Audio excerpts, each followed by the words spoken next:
Halo semuanya, kembali lagi bersama kami di Forspot, Volunteer Podcast KSR PMI Unit Unsut. Oke teman-teman, ada pepatah yang mengatakan tak kenal maka tak sayangi. Jadi lebih alangkah baiknya kita perkenalan diri dulu ya. Kenalin, nama aku Mardias Rayu, biasa dipanggil Dias, dari anggota KSR PMI Unit Unsut Angkatan 23 dari Fakultas Ilmu Sosial dan Ilmu Politik, jurusan Administrasi Publik Angkatan 21. Nah, di podcast kali ini aku ditemani oleh seorang mahasiswa hebat dari Universitas Jenderal Sudirman nih. Sebelumnya perkenalan dulu Kak. Oke, halo teman semuanya. Perkenalkan, nama aku Nisa Faustina dari jurusan Ilmu Komunikasi Unsut Angkatan 2018. Teman-teman boleh panggil aku Nisa atau Nipau. Salam kenal ya semuanya. Salam kenal Kak. Oke Kak Nisa, nah mau tahu nih kesibukan Kak Nisa akhir-akhir ini apa sih? Oke, kesibukan aku sekarang nge-BEM ya. Pertama nge-BEM, terus kemudian skripsian karena mahasiswa tingkat akhir. Dan ada beberapa kesibukan di luar kayak ya biasa aja sih, komunitas dan lain sebagainya gitu. Oke, berarti sangat sibuk dan produktif banget ya Kak Nisa ini. Dan Amin. Oke, dan di podcast kali ini nih teman-teman, pasti teman-teman pengen tahu kan apa sih kita akan membawakan topik apa di podcast kali ini. Nah, di podcast kali ini nih kita akan membawakan tentang pengembangan diri, manajemen waktu, dan organisasi nih teman-teman. Jadi mungkin kan tadi kan sudah menyebutkan kesibukannya ya, ada lagi skripsian karena memang masih di tingkat akhir ya, dan juga lagi ngurusi BEM karena selaku wakil presiden. Dan mungkin dari Kanisa nih, menurut Kanisa pentingnya organisasi bagi Kanisa apa sih? Iya, organisasi. Kenapa sih organisasi itu menjadi sesuatu yang penting gitu ya teman-teman? Pertama, kalau kita lihat sekarang mungkin teman-teman akan bertanya-tanya, ketika banyak banget gempuran kayak MBKM, magang, kenapa sih kita harus tetap ikut organisasi gitu? Apakah yang membedakan organisasi sama hal yang lain? Karena menurut aku, kalau kita menjadi seorang mahasiswa, itu nggak selalu harus apa-apa kita lihat secara material itu, tapi ada nilai yang lebih penting yang harus kita bawa, yaitu yang pertama, gimana sih caranya supaya kita bisa jadi mahasiswa yang bermanfaat. Pertama, bermanfaat buat diri sendiri sama bermanfaat buat orang lain gitu. Nah, buat bermanfaat buat diri sendirinya itu apa gitu. Jadi kita kalau ikut organisasi, kita akan memberikan manfaat ke diri kita dengan relasi, terus pengalaman, kemudian ada banyak nilai yang bisa kita dapat kayak belajar soft skill, kepemimpinan dan lain sebagainya gitu. Itu pasti kita dapat ya, manfaat buat diri kita sendiri pertama. Terus yang kedua, manfaat buat orang lain nih. Ini salah satu nilai yang nggak bisa diberikan di tempat lain selain organisasi. Karena kalau kita masuk organisasi, pasti kita akan memberikan manfaat kepada orang lain dengan cara, misalnya kita kayak KSR gitu ya, ada proker buat adain donor darah, terus kemudian kayak bencana alam kita terjun gitu kan. Nah, kalau kita nggak ikut organisasi, kalau nggak ikut KSR, pasti kita nggak bisa mendapatkan itu di tempat lain gitu. Jadi ada satu nilai, kenapa sih kita harus ikut organisasi? Ya karena kita bisa menolong, membantu orang lain lewat jalur organisasi yang kita tempuh gitu, apapun organisasinya. Gitu. Oke, berarti memang sangat penting dan perlu banget ya Kak, karena kan sebaik-baiknya manusia bermanfaat bagi orang lain. Nah, oke, dan dari Kanisa sendiri nih, motivasi Kanisa ikut organisasi apa sih? Apalagi Kanisa kan ikut BEM ya, BEM tingkat universitas lagi. Nah, kalau aku dulu awalnya ikut organisasi karena emang orangnya suka kegiatan gitu ya. Dari SMA aku udah ikut OSIS gitu kan. Terus waktu kuliah pengen melanjutkan kegiatan organisasi. Tapi alasan utama pengen masuk organisasi, pertama pengen dapet relasi yang luas gitu. Dan benar, kalau kita ikut organisasi itu pasti relasi kita akan meluas gitu. Gak cuma satu fakultas, tapi satu universitas. Bahkan senasional kita pasti banyak relasi yang bisa kita dapatkan. Kemudian dapetin banyak banget pengalaman. Aku dulu ketika pengen masuk BEM tuh pengen dapat pengalaman yang banyak. Dan alhamdulillah memang banyak pengalaman yang aku dapat dari masuk organisasi dan BEM khususnya. Kemudian aku juga pengen mendapatkan banyak ilmu dan istilahnya meningkatkan skill gitu ya. Dan kalau kita masuk organisasi kan pasti dibekali dengan skill kepemimpinan gitu ya. Mau nggak mau kita akan belajar berdiskusi, belajar bekerja sama, pasti akan kita dapatkan. Dan memang di organisasi alhamdulillah itu yang aku rasakan manfaatnya untuk diriku sendiri gitu. Oke, berarti memang motivasinya sangat banyak banget ya dari Kanisa ini. Oke, menurut Kanisa sendiri nih, gimana sih cara kita mengembangkan diri dengan cara kita ikut organisasi itu, gimana sih Kak cara mengembangkan dirinya gitu? mengembangkan diri melalui organisasi gitu ya.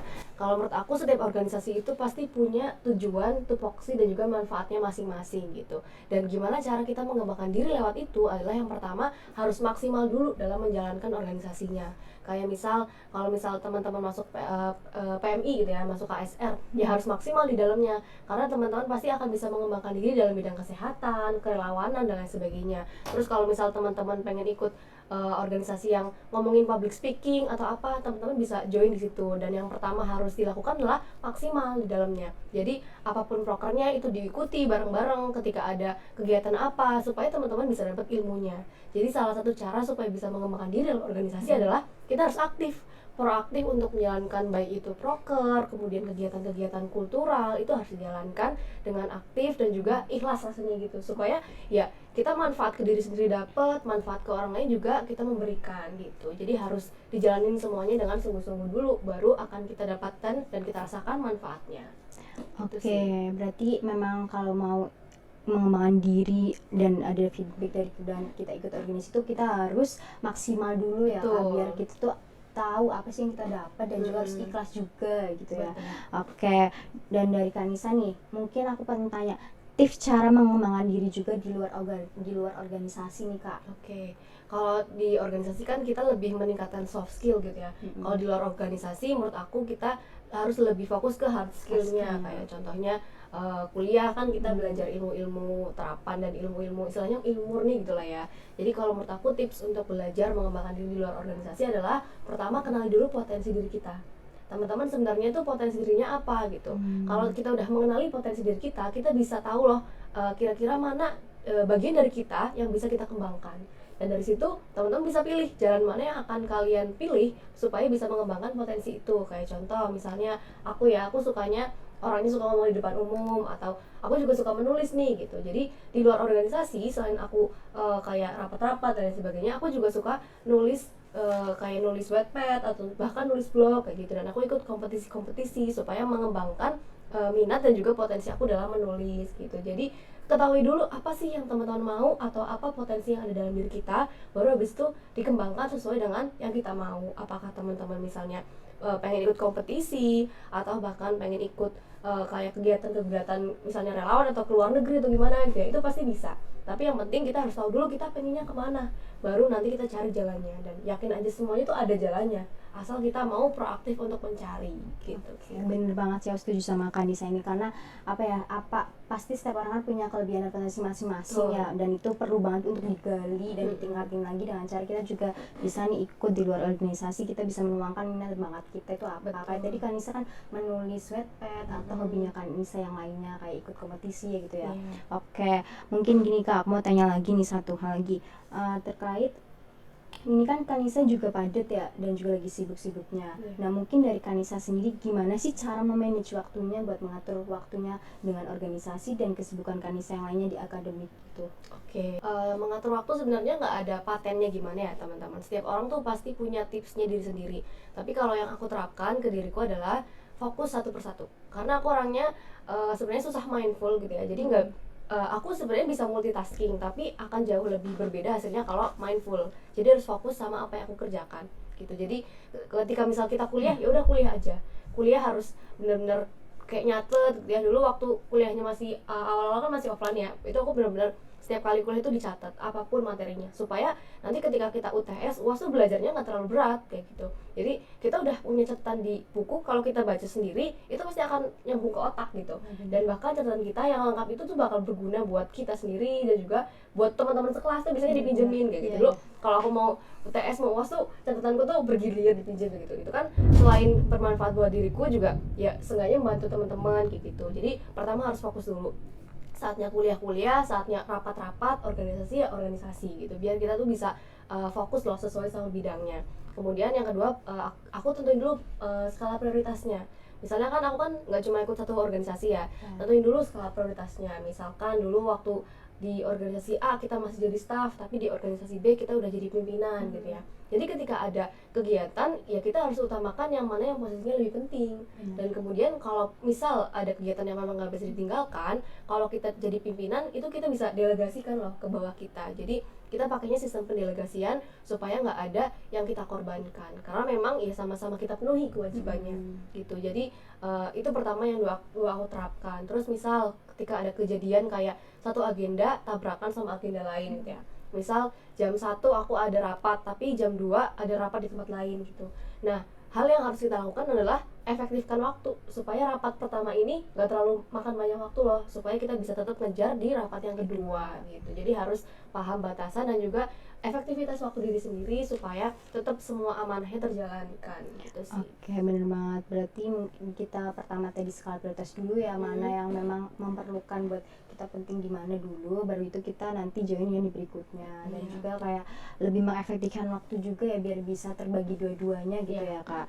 Oke, berarti bisa ditarik kesimpulan ya teman-teman dari obrolan panjang kita ini tadi, yaitu yang pertama tadi organisasi emang perlu banget kita join, karena selain kita mendapat relasi, pengalaman, di situ kita juga bisa nih melihat cara pandang orang tuh gimana. Betul. Ya dengan cara mungkin meningkatkan public speakingnya kita. Yang pertama mungkin malu-malu buat public speaking, kan kita bisa tuh meningkatkan public speaking kita di organisasi tersebut, dan juga mendapat pengalaman banyak banget dari sebuah organisasi itu sendiri. Nah, selain buat cara mengembangin diri nih di organisasi, kita kenali dulu potensi diri kita, maksimalin juga, dan ikhlas juga nih teman-teman ya, biar kita juga lebih plong kalau misal kita ikhlas dalam menjalankan sesuatu kegiatan. Dan juga mungkin kenali potensi diri kita juga nih. Kalau misal kita kan emang setiap orang kan pasti punya potensi dan kelebihan masing-masing, bisa nih kita tekuni dan kita tingkatkan lagi dengan cara kita bisa join di luar organisasi juga kok. Dan juga bagaimana sih kita buat memanajemen waktu, yaitu pertama tadi kata Manisa bilang kita skala prioritas juga, dan juga bisa membagi nih dan mengefektifkan waktu juga. Nah, pintar-pintarnya kalian juga buat cara gimana sih manajemen waktunya. Jadi mungkin dari skala prioritas tentuin dulu. Nah, terus habis itu kita mungkin lebih mengefektifkan waktu juga tadi, dan mungkin kita memang nggak cuman lebih menonjol di satu kegiatan aja, tapi yang penting kita bisa ikut semuanya juga dengan cara kita mengefektifkan waktunya tuh gimana ya Kak. Oke, mungkin sebelum kita menutup dan mengakhiri pembicaraan kita kali ini, obrolan kita kali ini, mungkin dari Kak Nisa nih bisa memberi pesan buat teman-teman semuanya ini, dan terutama buat mahasiswa baru nih, kan kita udah ada mahasiswa baru Universitas Jenderal Sudirman. Mungkin dari Kak Nisa bisa nih buat ngasih pesan buat biar teman-teman dan maba ini nih bisa tertarik nih buat ikut organisasi di Universitas Jenderal Sudirman nih Kak. Oke, baik. Pertama, teman-teman kan udah jadi mahasiswa gitu ya. Ayo coba kita gali potensi diri kita masing-masing supaya kita bisa jadi manusia yang bermanfaat gitu. Gak harus jadi orang yang paling hebat, gak harus jadi orang yang paling sukses, gak harus jadi pemenang di segala kondisi. Yang penting kita harus bisa untuk menjadi versi diri kita yang lebih baik dari hari kemarin. Dan oleh karena itu kita juga harus mau untuk menjadi orang yang bermanfaat, supaya kita bermanfaat buat diri sendiri maupun bermanfaat buat orang lain. Dan organisasi adalah tempat yang paling tepat menurut aku. Karena meskipun di organisasi itu nggak akan ada manfaat yang secara materi kayak kita ngasih uang ke orang-orang tuh ya akan sulit, karena memang kita tidak bertujuan untuk mencari materi. Tapi organisasi itu punya nilai yang lebih penting daripada itu semua. Kita punya value yang lebih berarti dari materi itu semua. Dan di sini teman-teman silakan pilih jalan mana yang akan kalian tempuh. Semua organisasi itu bagus, baik itu di kampus atau fakultas, semuanya itu bagus. Maka pilih salah satu atau bahkan lebih gitu ya, untuk menjadi tempat kalian untuk berproses dimanapun, dan jadilah versi terbaik dari diri kalian masing-masing gitu. Oke, itu ya teman-teman pesan dari Kanisa nih, bisa didengar dan diingat-ingat nih ya teman-teman buat kalian semua. Organisasi itu tuh memang sangat penting, jadi jangan sampai nggak ikut organisasi karena memang sangat bermanfaat sekali ya Kak. Kita dapat feedbacknya juga dan kita ikut organisasi.